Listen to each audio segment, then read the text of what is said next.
ఈ రాష్ట్రంలో తెలంగాణ రాష్ట్రంలో కేంద్ర రాష్ట్ర ప్రభుత్వాల వైఫల్యం వల్ల తెలంగాణ రాష్ట్రంలో రైతాంగానికి యూరియా సరఫరా సరిగా లేక చాలా ఇబ్బందులు పడుతున్నట్టు పరిస్థితి ఉంది. కాబట్టి కమ్యూనిస్టు పార్టీగా డిమాండ్ చేస్తూ ఉన్నాం. ఈరోజు రైతాంగాన్ని ఆదుకోవాల్సిన బాధ్యత కేంద్ర రాష్ట్ర ప్రభుత్వాలది. కానీ ఈరోజు కేంద్రం మీద రాష్ట్రం, రాష్ట్రం మీద కేంద్రం వేసుకొని ఎరువులు కూడా సక్రమంగా దించలేని పరిస్థితిలో ఈరోజు పాలక వర్గాలు కానీ అధికార వర్గం కానీ అధికారులు అగ్రికల్చర్ డిపార్ట్మెంట్ కావచ్చు, లేకపోతే కలెక్టర్లు కావచ్చు, ఐఏఎస్ ఐపీఎస్లు కానీ ఐఏఎస్లు కానీ ఇప్పటి వరకు ఈ రాష్ట్రంలో యూరియా ఎందుకు రవాణా జరగటం లేదని చెప్పేసి ముందే గమనించాల్సినటువంటి బాధ్యత ప్రభుత్వ అధికారులకు కూడా ఉంది. కేవలం కేంద్రం మీదో రాష్ట్రం మీదో వేయడం కాదు, ఎందుకు వైఫల్యం చెందుతున్నాం అని చెప్పేసి సమీక్షించుకోవాల్సిన అవసరం ఉందని చెప్పేసి సందర్భంగా అధికారులను కూడా నేను ప్రశ్నించదలుచుకున్నాం. కాబట్టి కేంద్ర ప్రభుత్వం రైతుల పక్షాన్ని నిలబడాల్సినటువంటి బాధ్యత కేంద్రం వెంటనే ఈ రాష్ట్రానికి యూరియా సరఫరా చేయాల్సిన అవసరం అని చెప్పేసి డిమాండ్ చేస్తూ ఉన్నాం.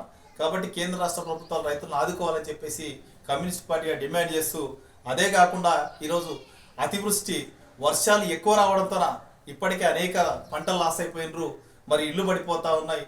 ప్రజలను ఆదుకోవాల్సిన బాధ్యత ఈ ప్రభుత్వాలది. కాబట్టి వరద బాధితులు కూడా ఆదుకోవాలని చెప్పేసి సందర్భంగా డిమాండ్ చేస్తూ ఉన్నాం.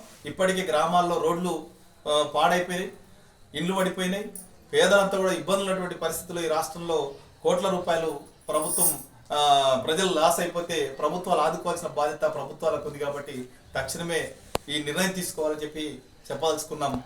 అదేవిధంగా ఈరోజు కమ్యూనిస్ట్ పార్టీగా మన జిల్లా కమిటీ సమావేశంలో నిర్ణయించుకున్నాం. రాష్ట్ర కమిటీ నిర్ణయం తీసుకున్నటువంటి విషయం ఏంటంటే సెప్టెంబర్ 17. ఈరోజు సెప్టెంబర్ 17 అనేది ఆనాడు తెలంగాణ రైతాంగ సాయుధ పోరాటాన్ని నడిపినటువంటి చరిత్ర కమ్యూనిస్టు పార్టీ చారిత్రాత్మకమైన పోరాటం చేసి ఈ తెలంగాణ గడ్డ మీద నైజాం నిరంకుశత్వానికి వ్యతిరేకంగా దొరాన్ని, వాంఛన్ దొరాన్ని, కాల్ముక్త దొర అన్నటువంటి వెట్టిచాకి నుంచి విముక్తి చేసి 10 లక్షల ఎకరాల భూములను పంచి 4,500 మంది ప్రాణాలు త్యాగం చేసినటువంటి చరిత్ర కమ్యూనిస్ట్ పార్టీ చరిత్ర. ఈ చరిత్రను సెప్టెంబర్ 17ను మరి విలీనం చేసినటువంటి దినం ఏదైతే ఉందో అది అధికారికంగా ప్రకటించాలని చెప్పేసి గతంలో ఉన్నటువంటి పాలక ప్రభుత్వాల మీద అనేక సందర్భాల పోరాటాలు చేసిన గత పాలకులు పట్టించుకోలేదు. పోనీ తెలంగాణ వచ్చిన తర్వాత టీఆర్ఎస్ గవర్నమెంట్ అన్న ప్రకటిస్తుందంటే అది ప్రకటించలేదు. అంతకుముందు టీఆర్ఎస్ ప్రకటించలేదు, మేము ప్రకటిస్తామని కాంగ్రెస్ అన్నది. ఈరోజు కాంగ్రెస్ కూడా అధికారికంగా ప్రకటించకుండా ఇది ప్రజాపాలన దినం అని చెప్పేసి దానికి ఇంకో నామకరణం చేసి ప్రకటిస్తా ఉన్నాం. అంటే సెప్టెంబర్ 17ను అధికారికంగా తెలంగాణ రైతాంగ సాయుధ పోరాట వారోత్సవాలు అని చెప్పేసి విలీన దినం అని చెప్పి చేస్తే ఈ క్రెడిట్ ఎక్కడ కమ్యూనిస్ట్ పార్టీకి దక్కుతుందని చెప్పేసి పాలక వర్గాలు అనుకుంటున్నాయి. కాబట్టి ఇది ప్రకటించలేకపోతున్నారు. కాబట్టి మనం కమ్యూనిస్ట్ పార్టీగా ప్రజలకు, ఈ తెలంగాణ రాష్ట్ర ప్రజానికానికి కమ్యూనిస్ట్ పార్టీ కార్యకర్తలుగా మనం విజ్ఞప్తి చేస్తూ ఉన్నాం. తెలంగాణ రైతాంగ సాయుధ పోరాటం అన్నది ఆ రోజు నిజాం నిరంకుశత్వానికి, దొరల గడీలకు వ్యతిరేకంగా విష్ణు రామచంద్రారెడ్డి లాంటి కోట్ల రూపాయల ఎకరాల, 100 ఎకరాల భూములు, 1000 ఎకరాల భూములు ఉన్నటువంటి భూస్వాములు తన భూముల గురించి పేదలకు పంచినటువంటి చరిత్ర ఎర్రజెండా పార్టీది. కానీ ఈరోజు కేంద్రంలో ఉన్నటువంటి బీజేపీ మతోన్మాద పార్టీ ఏం చెప్తుందంటే తెలంగాణ సాయుధ పోరాటం మేము నడిపినామని చెప్పేసి చరిత్ర వక్రీకరిస్తున్నటువంటి పద్ధతి మనం చూస్తూ ఉన్నాం. సర్దార్ వల్లభాయ్ పటేల్ ఆనాడు హోంమంత్రి ఉన్నాడట, నిజాం నవాబుని తీసుకుపోయి మేము లొంగ తీసుకున్నామని చెప్పేసి చరిత్ర వక్రీకరిస్తున్నారు తప్ప ఆనాడు బీజేపీ అధికారంలో లేదు, బీజేపీ పార్టీ లేదు దేశంలో.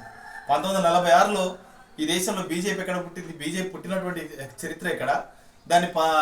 దాని ఆనవాళ్ళు లేని టైంలో ఈరోజు సర్దార్ వల్లభాయ్ పటేల్ పట్టుకొని మేము ఈ రాష్ట్రంలో తెలంగాణ పోరాటం చేసాం చెప్పుకోవడం అనేది చరిత్ర వక్రీకరణ అయితే తప్ప ఇంకోటి కాదన్నది ఈరోజు బీజేపీ పార్టీ చేస్తున్నటువంటి ప్రచారం సరైనది కాదని చెప్పేసి సందర్భం ఖండిస్తూ, కాబట్టి కమ్యూనిస్ట్ పార్టీగా మనం ప్రజలతోనికి గ్రామాలకు వెళ్ళి తెలంగాణ సాయుధ పోరాటం నడిపిన చరిత్ర కమ్యూనిస్ట్ పార్టీ అని చెప్పేసి మనం ప్రచారం చేయాల్సిన అవసరం ఉందని చెప్పేసి కమ్యూనిస్ట్ పార్టీ నాయకులుగా, కార్యకర్తలుగా మన బాధ్యతగా ప్రజలకు మనం నచ్చజేయాల్సిన అవసరం ఉంది, ప్రచారం చేయాల్సిన అవసరం ఉంది.